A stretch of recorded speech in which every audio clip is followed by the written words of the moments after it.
Assalamualaikum warahmatullahi wabarakatuh. Hai anak-anak hebat, bagaimana kabarnya hari ini?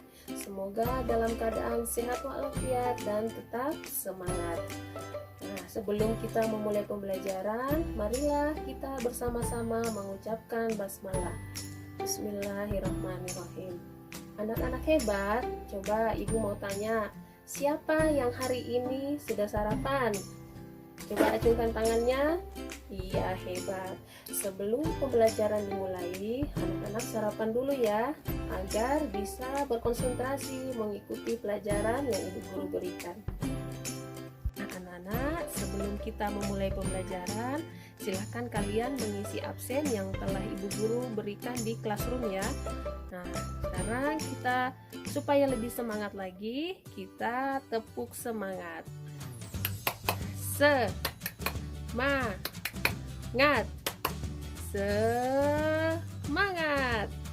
Anak-anak hebat, hari ini kita akan belajar tentang tema 2, subtema 1, pembelajaran 1. Anak-anak hebat, tahukah kalian setiap tanggal 17 Agustus kita memperingati sebagai hari apa? Iya, pintar. Kita memperingati sebagai Hari Kemerdekaan Republik Indonesia. Pada tanggal 17 Agustus, rakyat Indonesia selalu mendengar petugas upacara membacakan teks proklamasi. Sebagian rakyat juga bisa mendengarnya dari radio atau dari tempat lain. Teks proklamasi yang dibacakan memiliki sejarah bagi bangsa Indonesia. Teks tersebut adalah teks proklamasi kemerdekaan Indonesia. Nah, untuk menambah wawasan kalian mengenai sejarah teks proklamasi, marilah kita simak teks bacaan berikut ini. Proklamasi Kemerdekaan Indonesia. Proklamasi kemerdekaan yang dilakukan pada tanggal 17 Agustus 1945 menjadi peristiwa penting bagi bangsa Indonesia. Peristiwa tersebut menjadi tonggak sejarah di mana bangsa Indonesia berhak atas kemerdekaan dan wajib mempertahankannya. Diawali dengan dijatuhkannya bom atom oleh tentara Amerika Serikat pada tanggal 6 Agustus 1945 di kota Hiroshima dan pada tanggal 9 Agustus 1945 di kota Nagasaki. Jepang akhirnya menyerah kepada tentara sekutu. Peristiwa ini dijadikan kesempatan oleh bangsa Indonesia untuk segera membebaskan diri dari penjajahan bangsa Indonesia. Teks proklamasi ditulis di Rumah Laksamana Tasadi Maeda, Jalan Imam Bonjol nomor 1. Para penyusun teks proklamasi adalah Insinyur Soekarno, Dr. Andos Muhammad Hatta, dan Mr. Ahmad Subarjo. Konsep teks proklamasi ditulis oleh Insinyur Soekarno. Saat itu hadir pula BM Dia, Sayuti Melik, Soekarni, dan Sudiro.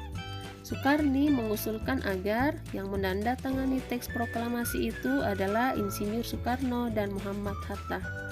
Atas nama bangsa Indonesia, teks proklamasi diketik oleh Sayuti Melik.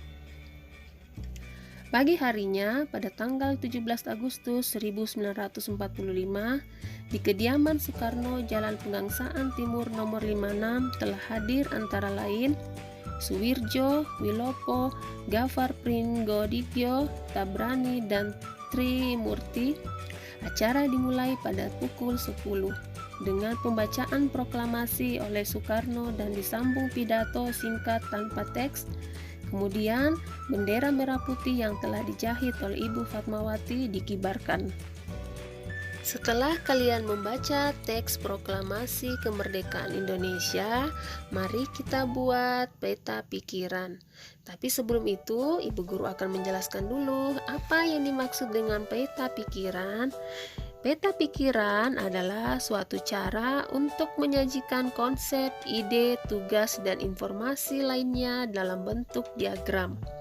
Tujuannya adalah agar suatu informasi dapat diperoleh dan diingat secara cepat dan efisien. Untuk membuat peta pikiran dapat dibuat dengan membuat kata tanya dengan kata adik Simba. Apa itu adik Simba? Ya, kita membuat pertanyaan dengan kata apa, di mana, kapan, siapa, mengapa, bagaimana. Menjelang proklamasi kemerdekaan, perbedaan daerah, agama, dan suku bangsa bukanlah penghalang bagi generasi muda dan generasi tua untuk berkumpul. Perbedaan pendapat sempat terjadi, namun akhirnya mereka bersatu padu untuk memproklamirkan kemerdekaan Indonesia. Pada waktu itu, semangat persatuan sangat menonjol. Bangsa Indonesia memiliki tekad yang kuat. Tidak ada jalan lain dalam usaha memproklamirkan kemerdekaan kecuali menjalin persatuan dan kesatuan. Hal ini mencerminkan kerukunan dalam perbedaan. Nah, anak-anak, tahukah kalian bahwa proklamasi kemerdekaan memiliki makna yang sangat penting bagi bangsa Indonesia? Ya, yang pertama yaitu sebagai puncak perjuangan Indonesia. Yang kedua, pengakuan kepada dunia luar. Yang ketiga, menaikkan martabat bangsa. Yang keempat, perjuangan sebagai negara baru. Yang kelima, sebagai tonggak sejarah negara Indonesia. Anak-anak hebat, tahukah kalian bahwa diperlukan kemampuan untuk melakukan penyesuaian atau adaptasi ketika kita ingin menciptakan kerukunan dalam perbedaan? Ayo, siapa yang masih ingat pepatah, di mana bumi dipijak, di sana langit dijunjung? Nah, pepatah ini mempunyai makna apabila kita berada di tempat yang baru, maka kita perlu penyesuaian diri dengan keadaan setempat agar kita bisa diterima dengan hidup berdampingan dengan damai. Hal ini juga berlaku pada tumbuhan. Ya, untuk apa? Supaya kelangsungan hidupnya terjamin, maka dia harus mampu mengadaptasi sesuai dengan lingkungannya. Bagaimana cara tumbuhan beradaptasi? Ayo anak-anak kita pelajari. Silakan kalian baca teks berikut ini dengan cermat ya. Bagaimana bunga teratai beradaptasi dengan lingkungannya? Nah, anak-anak bisa menuliskan informasinya dalam bentuk peta pikiran seperti berikut. Seperti tumbuhan, manusia memiliki cara berbeda dalam beradaptasi. Perbedaan yang ada bukan untuk dipermasalahkan, namun untuk disyukuri. Tuhan menciptakan kita berbeda-beda agar kita saling mengenal dan saling menghargai. Perbedaan merupakan suatu anugerah. Anak-anak hebat, hari ini kita telah belajar tentang satu, pembacaan tentang peristiwa proklamasi kemerdekaan Indonesia. Yang kedua, membuat peta pikiran. Kemudian yang ketiga, adaptasi tumbuhan teratai. Anak, demikian pembelajaran kita pada pagi hari ini. Semoga dapat bermanfaat buat anak-anak belajar dari rumah. Tetap jaga kesehatan dan tetap semangat.